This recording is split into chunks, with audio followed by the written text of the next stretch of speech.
Olá! Estamos dando início ao encontro 1 do módulo 3 do programa Vem Viver, continuando juntos pela proteção da vida. Hoje vamos ver teoria do apego e suas bases teórico-metodológicas, com Hart e Mariluce. Hoje vamos ver o que se define por teoria do apego e quais são os seus pressupostos. Isso tem a ver com o desenvolvimento integral do ser humano, vocês sabiam? E vamos começar com uma breve história que o Hart vai nos contar a respeito do John. Então, é uma história verídica de John. Ele nasceu numa família inglesa na cidade de Londres, capital da Inglaterra, no ano de 1907.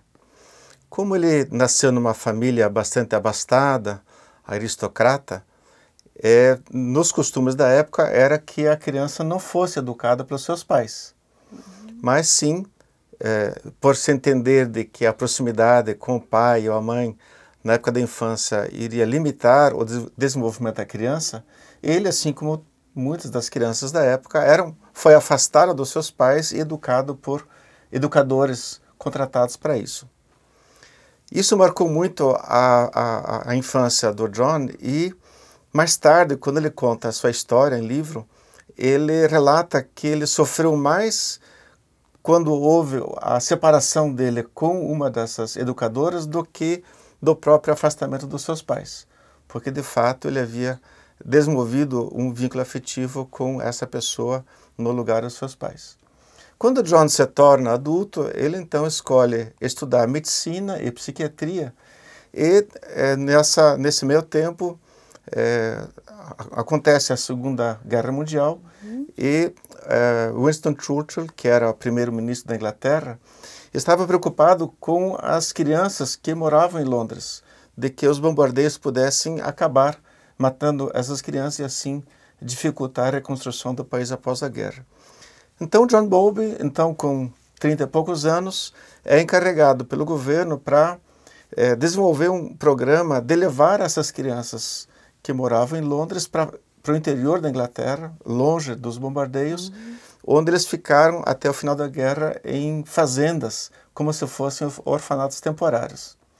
E veja só, Mariluz, que interessante, essa experiência de John Bowlby de, então, coordenar esse programa desses, vamos chamar assim, orfanatos temporários, onde as crianças então ficavam nas fazendas longe dos seus pais, permitiu ele observar então como que as crianças lidavam com a visita dos seus pais.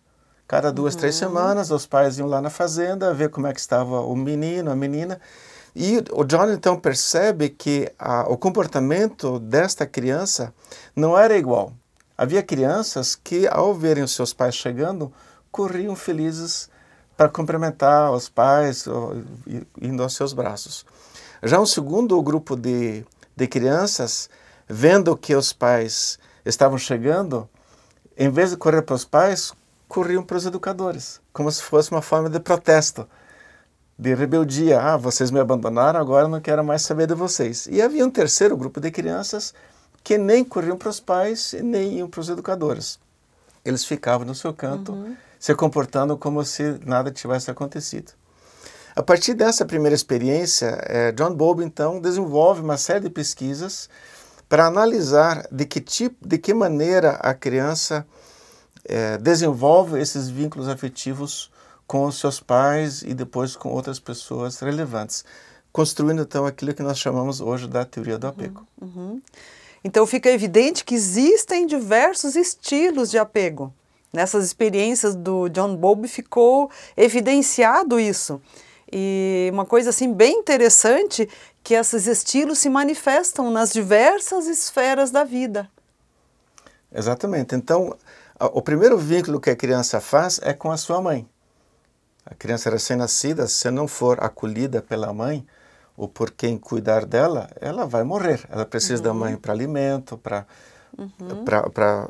vestimenta, segurança e assim por diante. É uma questão de sobrevivência. E a partir do 3º ou 4º mês, essa relação íntima, rica, que a criança tem com a sua mãe, é enriquecida pela presença do pai.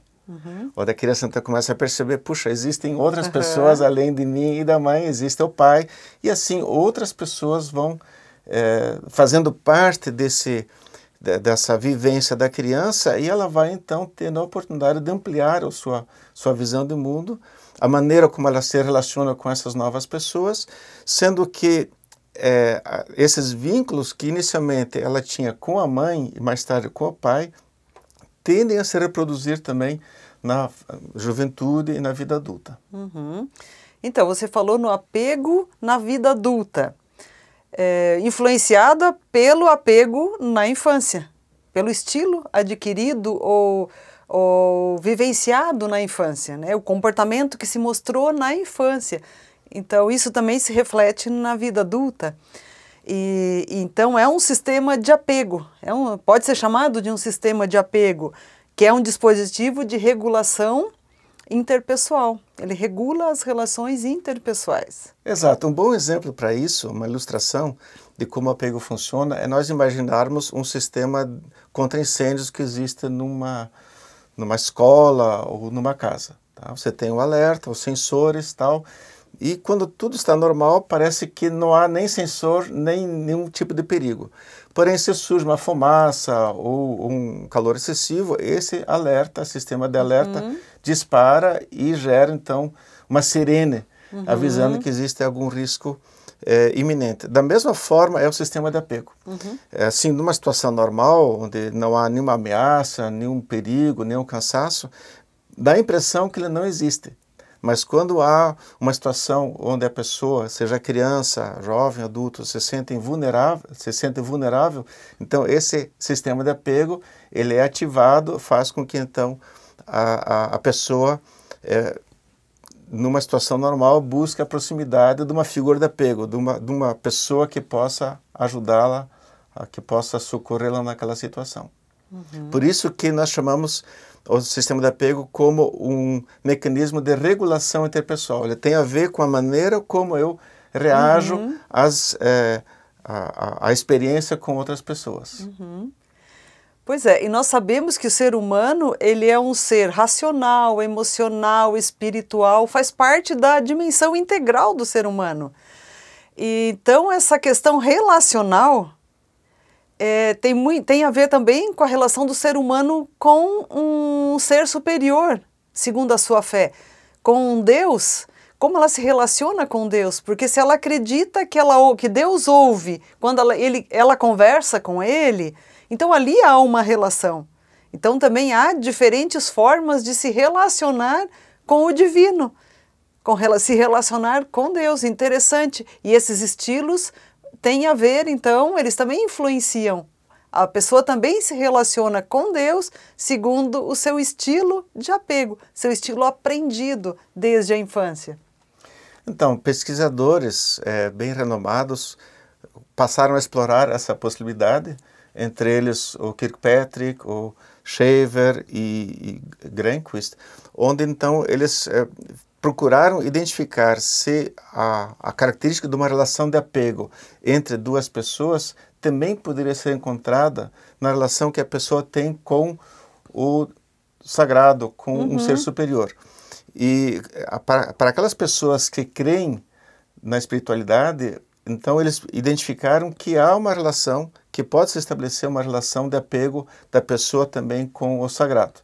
Ou seja, também numa situação de aperto, de doença ou de crise, é natural que a pessoa que tenha a sua espiritualidade trabalhada, que ela pense, puxa, mas como que agora o sagrado pode me ajudar? Como é que eu posso me socorrer com ele? Então há pesquisas muito interessantes no campo da psicologia apontando para essa relação entre o apego e a espiritualidade.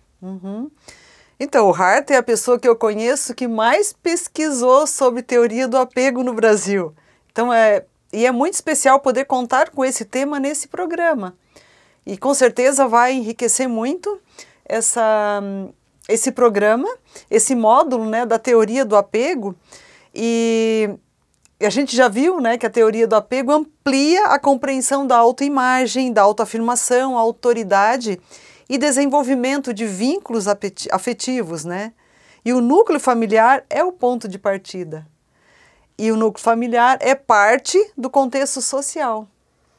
Exato. Como nós vamos ver nas próximas lições, a maneira como a criança reage lá na infância às demandas que ela tem de acolhimento, de afirmação das figuras de apego, seja mãe, pai ou outras pessoas relevantes, vai influenciar de maneira muito forte a sua compreensão de si, quem eu sou, a partir daquilo que a outra pessoa reage, de como a outra pessoa reage às minhas demandas. A minha identidade é moldada a partir disso. Sim. Ou a minha crença de que eu sou capaz de produzir, de ir mais adiante, de progredir nos estudos, de ser bem-sucedido nas relações afetivas da vida adulta. Então, a influência desses modelos de apego construídos a partir da infância é muito grande em todas as esferas da vida, como nós vamos ver mais adiante. Realmente é um tema empolgante e queremos nos próximos módulos estar aprofundando esse assunto e aprendendo a reconhecer os estilos de apego e como os estilos de apego podem nos ajudar nessa tarefa, né, de juntos lutar pela criança e pelo adolescente. Nos vemos no próximo encontro. Aproveite esse assunto que é muito importante para todos nós.